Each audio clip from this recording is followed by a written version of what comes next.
Economia no contexto certo.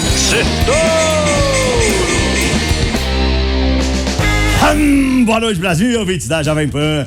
Bem-vindos a mais um Sexto Ouro, resumo da semana econômica no contexto certo. E essa foi a semana da conversa entre o presidente Lula e Trump por telefone. A OPEP+ decidiu por um aumento modesto na oferta de petróleo em novembro e fez o petróleo recuperar parte das perdas da semana passada. A França voltou ao caos político. O premier durou menos de um mês no cargo e pediu demissão e enfraqueceu as bolsas da Europa e também enfraqueceu o euro.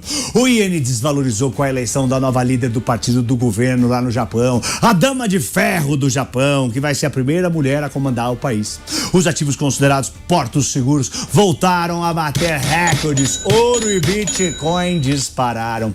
E no cenário doméstico, a aprovação do presidente Lula chegou ao melhor nível do ano, na última pesquisa da Quaest, em meio à volta do risco fiscal. Além disso, saíram informações não confirmadas de que a chapa Tarcísio e Michele Bolsonaro confirmaria o apoio de Jair, o ex-presidente, para a corrida da eleição presidencial de 2026.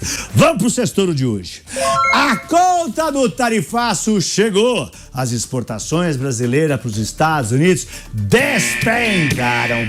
A queda em setembro foi mais de 20%, o que representa cerca de 700 milhões de dólares de prejuízo. E o tombo foi generalizado. O ferro gusa caiu 41% na exportação para fora, para os Estados Unidos. A carne bovina, 58%. O açúcar melaço, 77%. Armas e munições, 92%. Tabaco, 95%. E o minério de ferro, 0 embarques. Mesmo produtos fora do tarifaço, como ferro gusa, celulose e aço, caíram com força.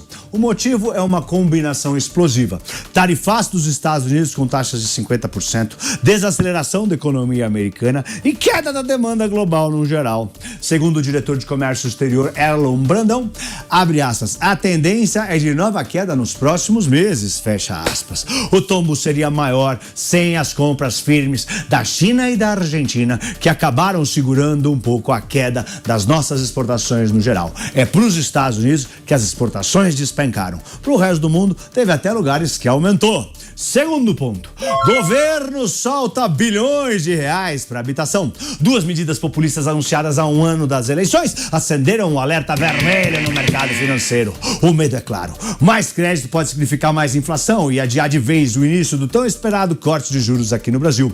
Enquanto o Banco Central é pressionado por manter a Selic em 15% ao ano pelo mercado, é o maior patamar de juros em 19 anos, com os gastos do governo, o governo decidiu liberar mais 20 bilhões em crédito imobiliário com um modelo novo de financiamento da poupança. E não para por aí, não. Vem aí uma nova linha de crédito para casas reformadas, para reformas de casas, quer dizer. Vai ser operado pela Caixa com um orçamento de mais 40 bilhões de reais. O mercado viu. É mais dinheiro na praça em ano eleitoral e isso costuma ter um preço. Inflação. Marco Rubio, a pedra no sapato de Lula. Donald Trump e Lula se falaram pela primeira vez desde o tarifaço de 50% ao telefone sobre os produtos brasileiros. Segundo o governo, a conversa foi amistosa. Segundo Trump, foi ótima. Mas por trás do tom diplomático, a temperatura política ferveu. O ponto de atrito foi Marco Rubio, o novo secretário de Estado americano e homem de confiança de Donald Trump. Rubio foi escalado para negociar diretamente com Geraldo Alckmin, Mauro Vieira e Fernando Haddad. Mas o nome dele divide opiniões. Analistas dizem que Rubio é linha dura, cético em relação a Lula e disposto a pressionar o Brasil em temas como Venezuela, China e direitos humanos.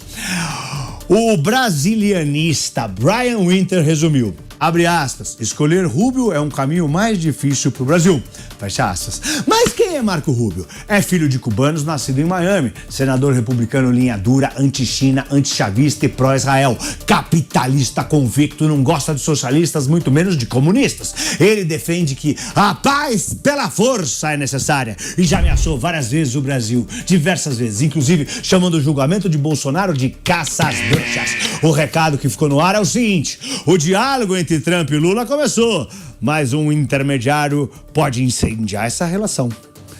Conheça a Margaret Thatcher japonesa. Uma reviravolta na política japonesa mexeu com os mercados nesta semana. Sanai Takaichi foi nomeada nova líder do partido no poder lá no Japão e deve se tornar a próxima primeira-ministra do país no próximo dia 15.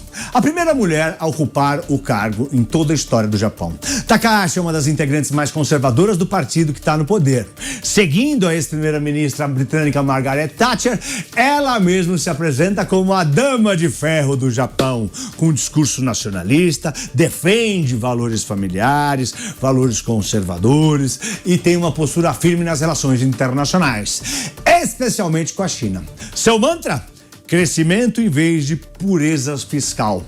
Ou seja, ela defende mais estímulos, mais emissão de dívida, menos apetite por aumento de juros pelo Banco Central, né, do Japão.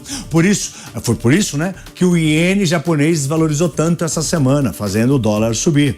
Juros menores no Japão tornam a moeda iene menos atrativa para os investidores internacionais. Aí eles vendem o iene, aí o iene cai. Na economia, porém, ela se distancia da austeridade fiscal de Margaret Thatcher. Pretende retomar a agenda do Abenomics do ex-premier Shinzo Abe, com o uso intenso de investimento público e gastos deficitários para estimular o crescimento no Japão. Um editorial do Wall Street Journal alerta que esse tipo de política de estímulo tem histórico de fracasso, especialmente considerando que a dívida do Japão já ultrapassa 200% do PIB e que gastos com aposentadorias, né, e com o serviço da dívida já consomem boa parte do orçamento deles. Ai, tomara que o Wall Street Journal não escreva um editorial sobre o Brasil, não é mesmo? Ouro bate títulos americanos. O ouro destronou os títulos do Tesouro Americano, considerados desde sempre os investimentos mais seguros do mundo. O metal precioso está tirando o trono dos títulos de renda fixa americanos nos cofres dos bancos centrais, algo que não acontecia há 30 anos. Segundo analistas, o mundo está trocando o dólar por ouro. Está vendendo dólar e comprando ouro. E os motivos são vários. O endividamento recorde dos Estados Unidos, a perda da força da economia americana, o avanço dos BRICS e o medo de sanções financeiras.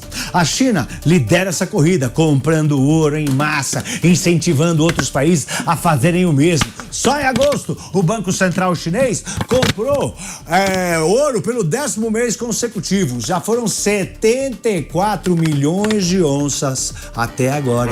A China detém 7,64% das reservas globais de ouro. Nessa semana, o ouro ultrapassou a marca dos $4.000 a onça. Foi touro de ouro no ouro.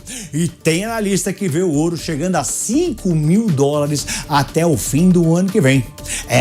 E pra semana que vem vão sair vários dados econômicos, saem dados do varejo, dados do serviço aqui no Brasil. A prévia mensal do PIB, vai ter vencimento de opções na B3 e começa a temporada de balanços do terceiro trimestre nos Estados Unidos, com os grandes bancos divulgando os resultados.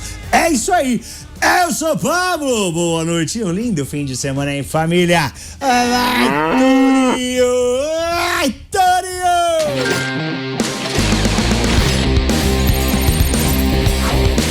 Economia no contexto certo. Certo!